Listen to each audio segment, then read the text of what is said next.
자, 바로 본론으로 들어갑니다. 2026년 6월 12일 금요일. 이날 뉴욕 나스닥 앞에는 이른 아침부터 분중이 몰려들기 시작했습니다. 그리고 오전 9시 30분, 그윈 쇼트웰 사장이 나스닥 개장벨을 울리는 순간 금융 역사상 가장 거대한 IPO가 막을 올렸습니다.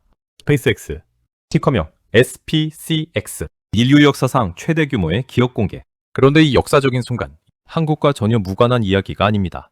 지금 이 영상에서는 그 열광의 뒤에 숨겨진 진짜 숫자들을, 그리고 이 사건이 대한민국과 어떻게 연결되는지를 냉정하게 해부해 보겠습니다. 일단 팩트부터 확인하겠습니다. 공모가는 주당 135달러, 시초가는 150달러, 공모가보다 11% 높게 출발했습니다. 관중에는 176달러 52센트까지 치솟았고 최종 종가는 약 161달러, 공모가 대비 약 19% 상승으로 마감했습니다. 단 하루 만에 벌어진 일입니다. 하루 거래 대금은 114억 달러를 돌파했고 거래량은 3억 6천만 주를 넘겼습니다. 이게 얼마나 대단한 숫자냐면요. 올해 2위 IPO인 세레브라스가 첫날에 기록한 거래량의 무려 10배 수준입니다. 2012년 페이스북 상장 이래 나스닥 역사상 가장 뜨거운 첫날이었습니다. 그리고 종가 기준으로 스페이스X의 시가총액은 약 2조 달러를 돌파했습니다. 우리 돈으로 환산하면 약 2,700조 원 이상. 이 하나의 숫자로 스페이스X는 TSMC를 넘어서고 미국 상장사 시가총액 순위 최상위권에 단숨에 올라섰습니다. 그런데 바로 이 지점에서 진짜 중요한 질문이 시작됩니다. 공모가에 사지 못한 사람이라면 지금이라도 사야 할까요? 그 답을 찾기 위해 숫자 속으로 더 깊이 들어가 보겠습니다. 스페이스X는 이제 로켓만 쏘는 회사가 아닙니다. 세계의 거대한 축으로 진화해 있습니다. 첫 번째, 우주 발사 사업입니다. 스페이스X는 현재 전 세계 궤도 투입 질량의 80% 이상을 독점하고 있고 팰컨 9 로켓의 미션 성공률은 99%를 넘어섭니다. 제사형 로켓 기술로 발사 비용을 킬로그램당 95% 이상 낮춘 게 핵심입니다. 그리고 여기서 한국이 등장합니다. 스페이스X의 팰컨 9는 이미 한국의 군사 정찰 위성을 우주로 올려보낸 로켓입니다. 한국 국방부는 2023년과 2024년 정찰 위성 1호와 2호를 팰컨 9에 실어 발사했습니다. 북한과의 우주 감시 경쟁에서 대한민국의 눈이 된 로켓이 바로 스페이스X의 것입니다. 두 번째는 스타링크입니다. 현재 저궤도에 약 9,600개의 위성을 배치했고 전 세계 164개국에서 가입자 수 1,030만 명을 돌파했습니다. 2025년 한 해에만 매출 114억 달러를 기록했고 영업이익은 44억 달러, 영업이익률이 39%에 달하는 초고마진 구조입니다. 전체 매출의 61%를 이 사업 하나가 책임지고 있습니다. 이 스타링크, 한국 입장에서 남다른 의미가 있습니다. 북한의 GPS 교란 공격, 서해 인근에서 민간 선박과 항공기의 항법 시스템이 마비되는 사태는 이미 수차례 발생했습니다.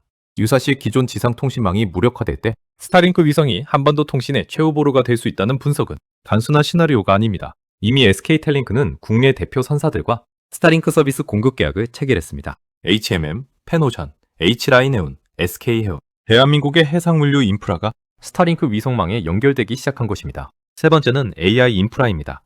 2026년 2월 일론 머스크의 AI 기업 xAI를 흡수 합병하면서 스페이스X는 그로크 언어 모델과 테네시주 멤피스의 세계 최대급 AI 데이터 센터인 콜로소스를 품게 됐습니다. 콜로소스 1에만 엔비디아 GPU 22만 개 이상이 들어가 있습니다. 그리고 이 GPU들, 한국 기업의 기술 없이는 작동하지 않습니다. AI 가속기의 핵심인 HBM, 즉 고대역폭 메모리.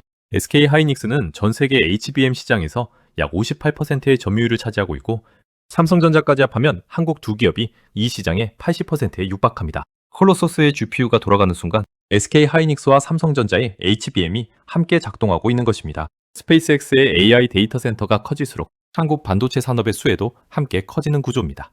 또한 삼성전자는 현재 스타링크 위성통신용 AI 모뎀 칩을 스페이스X를 타깃 고객으로 개발 중에 있습니다. 차세대 비지상 통신망 NTN 분야에서 삼성의 공급망 진입이 본격화되고 있습니다. 우주발사, 글로벌 통신, 그리고 AI, 세 개의 사업이 하나의 회사 안에서 수직 계열화된 구조. 그리고 그 구조 곳곳에 대한민국이 이미 들어와 있습니다. 이게 시장이 열광하는 핵심 이유입니다. 그러나 스페이스X가 영원히 독주한다고 보장할 수는 없습니다. 아마존의 카이퍼, 위성 인터넷 서비스가 발사를 본격화하고 있습니다. 블루 오리진의 뉴 글렌 로켓도 상업 발사를 시작했습니다. 그리고 보이지 않는 곳에서의 경쟁도 있습니다. 중국은 국가주도로 부홍 효행과 싱왕 위성 프로젝트를 진행 중이며 수천 개의 위성 발사를 목표로 국가 예산을 쏟아붓고 있습니다. 현재 스페이스X의 우위는 재사용 기술과 규모의 경제로 견고합니다. 그러나 스타링크 가입자당 평균 매출은 하락 추세에 있고 경쟁 심화가 본격화될 경우 마진 압박은 불가피합니다. 시장의 열광 속에서도 이 구조적 경쟁 리스크는 반드시 짚고 넘어가야 할 지점입니다. 그러나 2025년의 실제 성적표는 훨씬 복잡한 이야기를 담고 있습니다. 전체 매출은 186억 7천만 달러, 전년 대비 33% 성장한 수치입니다. 그런데 순이익은 어떨까요? 49억 4천만 달러 순손실입니다. 한 해 전인 2024년 스페이스X 단독으로는 7억 9천만 달러 흑자를 냈었습니다. 무슨 일이 벌어진 걸까요? 범인은 하나입니다. XAI. AI 부문에서만 63억 5,500만 달러의 영업 손실이 발생했습니다. 그 배경에는 이 숫자가 있습니다. 127억 달러. 2025년 단 한 해 동안 AI 인프라에 쏟아부은 자본 지출 규모입니다. 엔비디아 GPU를 쓸어 담고 콜로소스 데이터 센터를 짓는데 사용됐습니다. 스타링크가 아무리 돈을 벌어와도 AI 투자가 그것을 훌쩍 집어삼키고 있는 구조입니다. 2024년까지 흑자였던 회사가 단 1년 만에 약 5조 원 순손실로 돌아선 배경입니다. 그렇다면 시장은 왜 이 적자 기업에 2조 달러가 넘는 가치를 부여한 걸까요? 상장 직전에 터진 두 건의 초대형 계약 때문입니다. 첫 번째는 엔트로픽입니다. 엔트로픽은 클로드 AI를 구동하기 위한 컴퓨팅 파워가 급격히 부족해진 상황이었습니다. 2026년 5월 스페이스X의 콜로소스 월 전체를 독점 임대하는 계약을 체결했습니다. 조건은 매달 12억 5천만 달러, 2029년 5월까지. 연간으로 환산하면 150억 달러입니다. 두 번째는 구글입니다. 구글은 2026년 6월 스페이스X와 컴퓨팅 계약을 체결했습니다. 매달 9억 2천만 달러, 2029년 6월까지. 연간 약 110억 달러 규모입니다. 두 계약을 합산하면 연간 반복 매출이 약 260억 달러, 우리 돈으로 약 39조 원이 넘습니다. 스페이스X의 2025년 전체 매출 187억 달러를 단 두 건의 계약으로 훌쩍 뛰어넘은 겁니다. 계약 총액은 두 건 합산 700억 달러 이상, 우리 돈으로 약 100조 원을 넘어섭니다. 바로 이 숫자가 투자자들을 흥분시켰습니다. 그런데 여기서 반드시 짚고 넘어가야 할 것이 있습니다. S1 신고서 깊숙이 박혀있는 단 한 줄의 조건입니다. 90일 전 서면 통보 시 양 당사자는 언제든 계약을 해지할 수 있다. 구글 계약의 경우 2026년 12월 31일 이후부터 이 조건이 발동됩니다. 엔트로픽도 마찬가지입니다. 연간 39조 원짜리 생명줄이 만 석 달 전 통보 한 번으로 사라질 수 있다는 뜻입니다. 시장이 가장 열광하는 근거가 동시에 가장 취약한 고리이기도 합니다. 이제 밸류에이션 이야기를 해야 합니다. 공모가 135달러 기준으로 기업 가치는 1조 7,700억 달러, 그리고 2025년 매출은 187억 달러. 이 둘을 나누면 나오는 숫자가 있습니다. 주가 매출 비율, 즉 PS 배수가 94배입니다. 이게 얼마나 높은 건지 비교해 볼까요? 그 잘 나가는 엔비디아조차 현재 PS 배수가 약 23배 수준입니다. 스페이스X는 그 4배가 넘습니다. 모닝스타의 애널리스트 니콜라스 오원스는 스페이스X의 적정 기업 가치를 7,800억 달러로 제시했습니다. 이는 공모가 기준으로 주당 63달러에 해당합니다. 현재 종가의 절반에도 미치지 못하는 수치입니다. 모닝스타는 이렇게 평가했습니다. 스페이스X는 현저하게 과대평가돼 있으며 투자자들은 IPO 이후 더 매력적인 가격에 매수할 기회를 얻게 될 것이라고. 물론 반대 시각도 있습니다. 오펜하이머는 목표 주가 190달러를 제시했고 상장 첫날 다수의 애널리스트들이 매수 의견을 내놓았습니다. 94배라는 숫자는 현재의 숫자가 아니라 미래의 완벽한 성공을 이미 지금 가격에 녹여넣은 것이라는 게 회의론의 핵심입니다. 이제 이 회사의 뼈대 구조를 들여다볼 차례입니다. SPTX를 매수한 일반 투자자는 클래스 A 주식을 보유하게 됩니다. 1주당 의결권 1표입니다. 반면 일론 머스크와 내부자들이 보유한 클래스 B 주식은 1주당 의결권이 10표입니다. 그 결과는 이렇습니다. 머스크는 회사 지분 약 42%를 보유하면서도 의결권은 약 85%를 장악합니다. 이게 실제로 무엇을 의미하는지 S1 신고서가 명확히 답하고 있습니다. 이사회가 원한다 하더라도 머스크 본인의 동의 없이는 CEO에서 해임될 수 없습니다. 머스크는 CEO, CTO, 이사회 의장을 동시에 맡고 있습니다.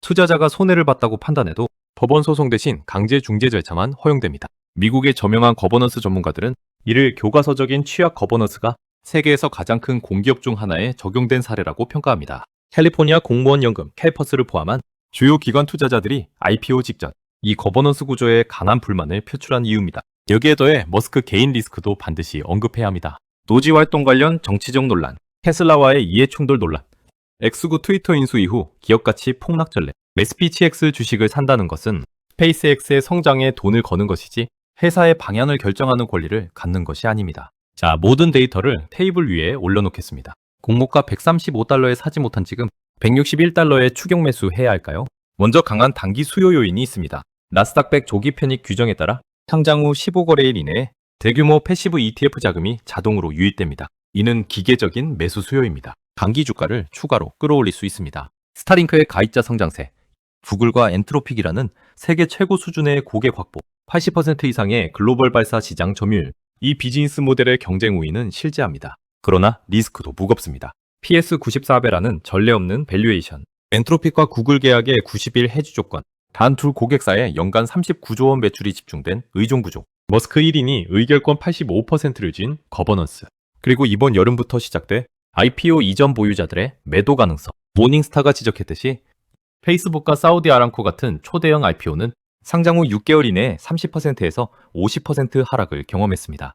마지막으로 한 가지를 덧붙이겠습니다. 스페이스X는 분명히 실제하는 비즈니스입니다. 로켓 사업도 스타링크도 AI 인프라도 모두 현실입니다. 그러나 161달러라는 천재 가격은 화성 이주, 궤도 AI 데이터 센터, 스타쉽, 완전 상용화까지 이 모든 미래 시나리오가 완벽하게 실현됐을 때의 가치를 지금 당장 지불하는 것에 가깝습니다. 그리고 이 모든 이야기가 단순히 먼 나라 이야기가 아님을 오늘 영상을 통해 확인하셨을 겁니다. 대한민국의 정차 위성은 스페이스X의 로켓으로 날아올랐습니다. SK텔링크를 통해 국내 주요 선사들은 스타링크망에 연결됐습니다. 그리고 스페이스X의 AI 데이터 센터로 움직이는 HBM은 SK 하이닉스와 삼성전자가 만들고 있습니다. 우리가 알게 모르게 대한민국은 이미 스페이스X 생태계의 일부입니다. 한국형 발사체 누리호가 3번의 도전 끝에 성공하고 국내 우주 스타트업들이 독자 기술을 개발하는 지금 우주 산업에 대한 시야는 어느 때보다 넓어져 있습니다. 서학개미라는 이름으로 때로는 조롱의 대상이 되기도 했지만 지난 10년 미국 빅테크의 성장을 함께 누려온 한국 개인 투자자들의 판단이 틀리지 않았다는 것을 숫자가 증명하고 있습니다. 지금 이 순간 무조건 추격 매수보다는 AI 클라우드 임대 수익의 마진이 실제로 안정되게 유지되는지, 스타쉽이 상업 운영에 성공하는지, ETF 편입 이후 수급이 어떻게 안착되는지를 실적으로 확인하면서 철저히 안전마진을 확보한 뒤 접근하는 것이 현명한 판단에 가깝습니다. 약 2,700조 원짜리 이 거대한 우주선에 지금 올라탈 것인지 다음 발사를 기다릴 것인지 그 결정은 여러분의 몫입니다. 이번 해설은 여기까지입니다. 오늘 영상이 좋으셨다면 구독과 좋아요, 알림 설정해주세요. 여러분의 클릭이 영상 제작에 큰 힘이 됩니다. 감사합니다.